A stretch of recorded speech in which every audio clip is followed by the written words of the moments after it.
When I was talking about the stimming mannerisms in the last session, I was thinking let's just do a short little piece also on this whole issue of restricted interests.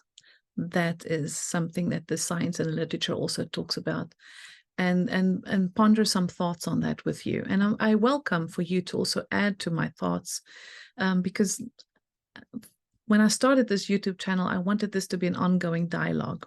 Some of you are awfully quiet though, so talk to me, okay? But what do we mean by this? You know, taking a spoon and playing with a spoon wherever you go, and it becomes something that is your interest. That could be one manifestation of it. There's many more, but one of them, having a specific something that you play and you fiddle with, a string, something that is just something that you just keep handy with you. It's almost like you're not really thinking about it. Some autistics do look at it while they are doing it. Others just fiddle with it and it's just there.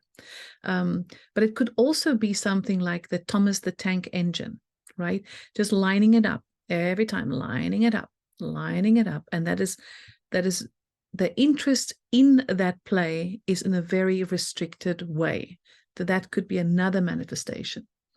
Or they love dinosaurs, or they like the star galaxies. They memorize every single flag of every country in the world. There's this very intense pondering over specific facts and figures.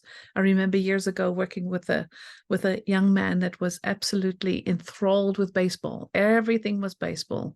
We got him to write his first word because it was baseball. We did his first drawing was a baseball bat.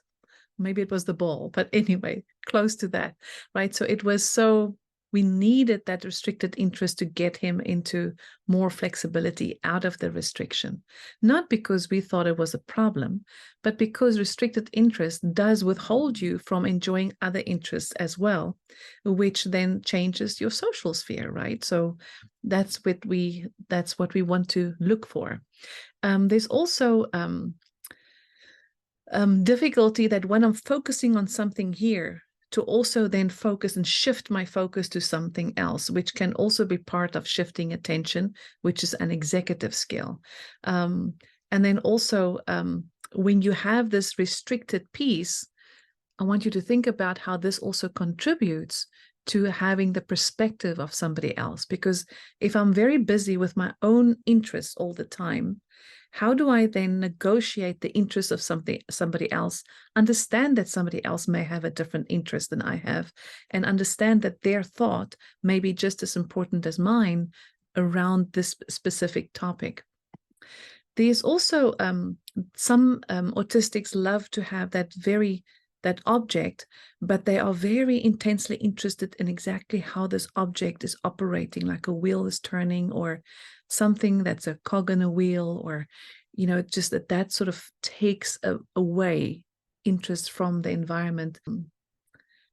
And then there's also this whole mannerism. It could look like an obsession. Like some of our kids have had an obsession with the schedules of like the train, or schedules of the day, schedules of what's going to happen next, right? And just to a very, very large degree. I remember one of my first experiences of an autistic savant was actually in South Africa, where I grew up and was raised, and where I got my initial training.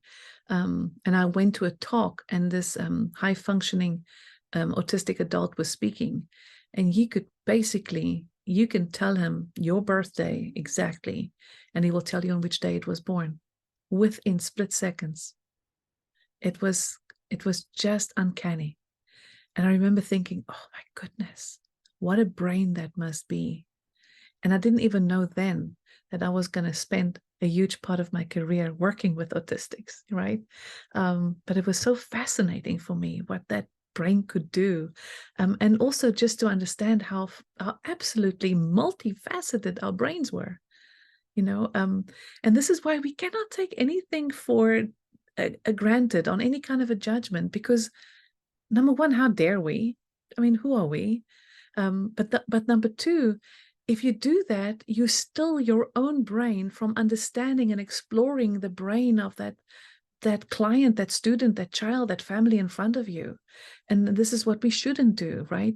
Those restricted interests are interesting. Find more about them. Be curious. Ask them to explain it. I've had a family who come to me years ago, and they said, "Maude, do you have numbers in your facility?" I'm like, "Yeah, of course we have numbers, right? Well, you got to hide them. You have to hide them. If he sees a number, we're not going to do anything else. It's just going to be numbers. And then I've driven 2 hours to you for nothing because that's all we're going to do." So I just very gently said to her, let's try it this way for now. Let's allow the numbers, because I have too many numbers around to really hide. There's just a lot of that around. Okay. We have how many therapy rooms? And it's just a lot of pieces to hide. So I used that angle because I wanted her to see something. And when the child came in the room, sure enough, the numbers piece was there. And I could feel her roll her eyes behind me, even though I wasn't looking at her. But we sat down and we started playing, and I started just watching him, what he was doing and how he was playing with the numbers and how he was lining them up and then scrambling them, unscrambling them. And I just watching him. And then I started gently to come in and sort of just comment. I didn't touch, his space. I didn't want to violate that. It's the first time he's seeing me. And so I just simply started commenting on it, and started thinking about it. I comment on the colors. I commented on what I didn't ask any questions, because questions can often raise more anxiety. And he's in a new room, in a new place. How must he cope if I also take away his comfort zone? His comfort zone is numbers. It does something for him. It calms him. So I'm not going to not give it to him, because I want him to feel comfortable with me. I want him to be able to feel like this is a safe place for him. So I'm not going to touch it. I allow that. And I started commenting whatever. And then suddenly he started pointing to one and he looked at me, right? And I said, "Oh, I didn't know what he wanted me to say." So I said, 9. And he says, and he points again, right? I said, "Oh, blue." And he was like, "Okay." No, and then he went to the next one. Okay, so he wanted the colors. So he did that for a little while. But by the end of the session, he was building we figured out that the members of his family were a number of a specific color. And how do we know that? Because there's one number that we couldn't find the color he wanted, right? And it was a member of his family. And his mother sat there, and I could just see she was tearing up, right? And these are the moments that train me, that help me to understand that their interests are important to them. It's their comfort zone. It's their place of springboarding from. In one of the book I wrote with a family member about her child, the child played with a twister mat for 6 months, every single day, every single session, 5 days a week after school with the floor time provider. And we said, "Stick it out. Twister mat it is. Twister mat it is." And really, by the 4th month, everybody was looking at me as the consultant to the team. Like, what are we going to do? And I was feeling sweat going down my back just entering the room, because I knew that, the floor time provider already told me he's still on the twister mat. But that floor time provider could write a book on 1,001 things to do on a twister mat. But 6 months.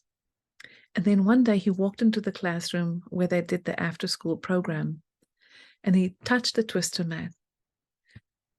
He shook his head. Until today, he hasn't touched that twister mat again.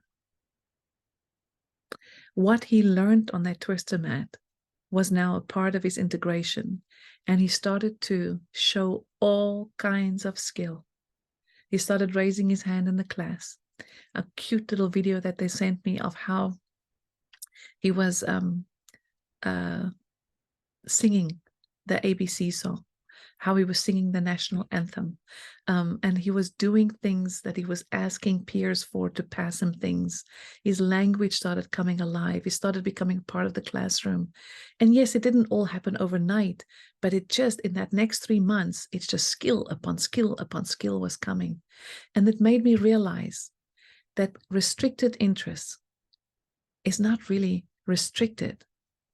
if you know how to use it.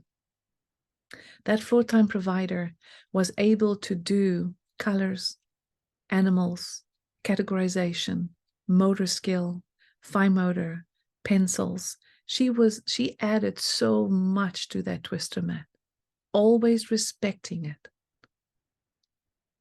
And the child, all this while, was taking that information at his pace, integrating at his pace. He was still getting his speech therapy. He was still getting his occupational therapy. He was still getting his education. Everybody had a part to play. It was a beautiful village. And then it came together for him in a way that he could remain functional, that he could remain in the classroom. And he was much more a part of it. Beautiful story. The Twister Mat story is actually one of the reasons I asked that mom to write the book with me. I thought it was a very important message of respect, respecting where the child's coming from. This whole insistence on sameness, right? It's got to be that McDonald's, those chicken McNuggets, not the other one that's two streets down, right? It's the same deal. It's comfort zone. And if you think about it, when you go home tonight, or if you are home tonight, when you are home, you know where your coffee is. You know your bed's going to be in the same place when you enter the bedroom. You know that your dining room is around the corner. You would not really feel comfortable in your home if somebody came during the day and switched it all around for you. Your comfort zone is there. Your comfort zone is your home where you can be yourself, where you can kick off your shoes and just do whatever it is that you would like to do and be away from the performance demands of the day. Well, if we relish that as adults, we must respect that in children. We must give them their space to show us what they've got. And then put ourselves into their shoes, us model the empathy that we would later like them to have back. Understand them to draw them. Feel them so they can feel us. Join with them so they can want to join us. So that's it for today. Take care.